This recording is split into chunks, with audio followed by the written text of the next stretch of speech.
habeen wanaagsan kuna soo dhawaada qodobada ugu dooran warka habeen. Ra'iisul Wasaaraha Soomaaliya oo gudoomiyay shir looga hadlay amniga oo ka dhacay Muqdisho. Wafdi wasiirada oo magaalada Jowhar u tagay xalinta khilaaf ka dhashay imtixaanka ay dawladdu sheegtay in lagu celinayo. askari ku eedeysan inuu dilay darawal mooto bajaaj oo maanta Muqdisho maxkamad lagu soo taagay. iyo Kuuriyada Waqooyi oo Mareykanku ku tilmaantay dal burcad ah. marka habeen wanaagsan waa sabti ay xad soo galayso taariikhduna waxay tilmaamaysaa 17 bisha shanaad ee May sanadka 2019 maxamed cali maxamed ayaa warka oo dhan la diyaara.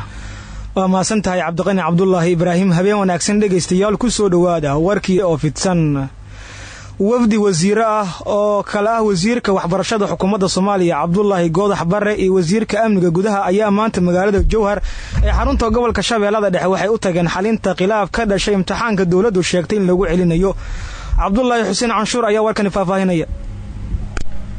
magaalada Jowhar ee xarunta maamulka Hirshabeelle waxaa maanta gaaray wasiir ka tirsan xukuumadda federaalka ee Soomaaliya kadib markii maamulka Hirshabeelle ay qaateen go'aan ah in imtixaanka shahaadiga ee dugsiyada sare ay qaadanayso ka maamul ahaan. wafdiga wasiirada ah ayaa waxay kala yihiin wasiirka amniga ee xukuumadda federaalka Soomaaliya Maxamed Abuukar Islow Ducaale, wasiirka wasaaradda waxbarashada xukuumadda Soomaaliya Cabdullaahi Goodax Barre.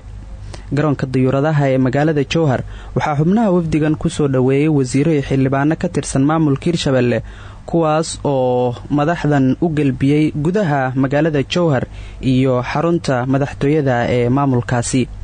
kadib kulan dheer oo ay wada qaateen wafdiga xukuumadda Soomaaliya iyo madaxda maamulka Hirshabeelle waxaa warbaahinta la hadlay madaxweynaha maamulka Hirshabeelle Maxamed Cabdi Waare. waxa uu sheegay in ay ka wada hadleen arrimaha go'aan gaarista qadiyadda waxbarashada iyo sidoo kale imtixaanaadka midaysan ee dugsiyada sare oo ay kal hore maamulka Hirshabeelle madaxweynihiisa uu sheegay in si gooni ah ay u qaadanayaan wakiilada dawladda Soomaaliya ee gurjoogtada imtixaanka ka ahaana dib ay kaga soo laabteen magaalooyinka maamulka Hirshabeelle.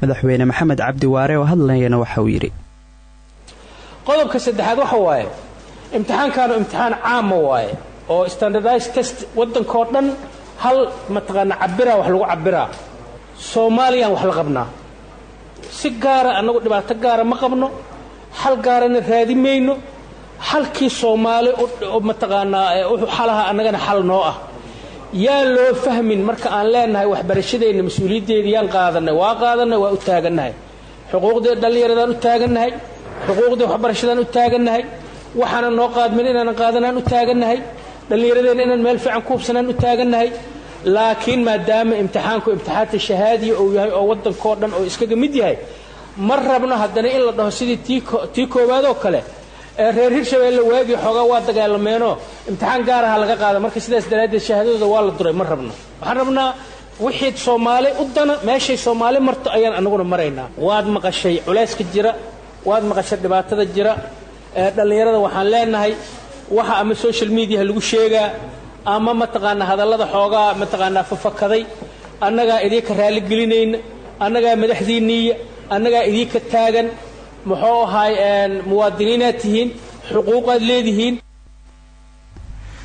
maxkamadda ciidamada qalabka sida ee Soomaaliya ayaa maanta waxaa la soo taagay askari ka tirsan booliiska Soomaaliya oo ku eedeysan inuu dilay wada mooto bajaaj. Farxaan Maxamed Xuseen warkan haynoo faafahiyo. maxkamadda ciidamada qalabka sida ee qaybta darajada koowaad ayaa maanta soo gabagabaysay dhageysiga eeda loo haystay askari ka tirsan ciidamada booliiska Soomaaliya oo 8 bishan aan ku guda jirno dil ugu geystay isgoyska Tarabuunka ee degmada Hodan ee gobolka Banaadir darawalka xeynaya mooto bajaaj. darawalka uu dilay askarigan ayaa waxaa lagu magacaabi jiray Cabdirasaaq Yuusuf Goore wuxuuna ka mid ahaa darawalada kaxeeya gaadiidka dadweynaha. gudoomiyaha maxkamadda ciidamada qalabka sida Xasan Cali Nuur Shoote ayaa sheegay in maalmaha soo socda ay soo saari doonaan xukunka lagu riday askarigan isla markaana sheegay in uu xiran yahay kalfadhiga maxkamadda ee maanta. cali waxaa lagugu eedeynayaa dembiga ah dil kas ah iyo dhaawac adigoo si bareer ah u dilay marxuum Cabdirasaaq Yuusuf Goore oo ahaa wade mooto bajaaj isla markaana aad dhaawacday dhibane Cali Xaashi Mataan.